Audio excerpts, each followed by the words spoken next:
Good evening, everybody. Hopefully there's not too much of a glare on there. It's been snowing for a few hours now. Snowed this morning, and then it stopped for a while. Most of the day, actually.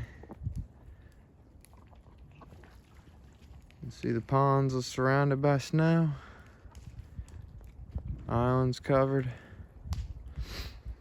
Got a nice warm fire going out here for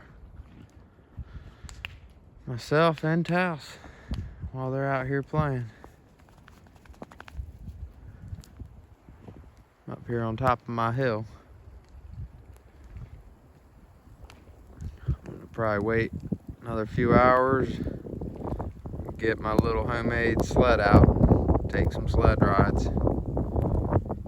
It is blowing pretty good. They say with the wind chill it's supposed to get down to about 9-10 degrees, 8 degrees, somewhere in there tonight. So we'll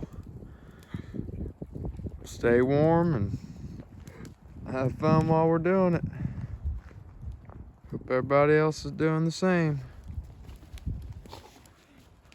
Not too often we get all this snow 2 years in a row in southeastern North Carolina.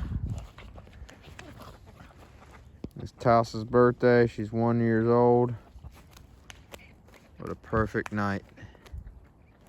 Everybody enjoy themselves. Talk to you soon.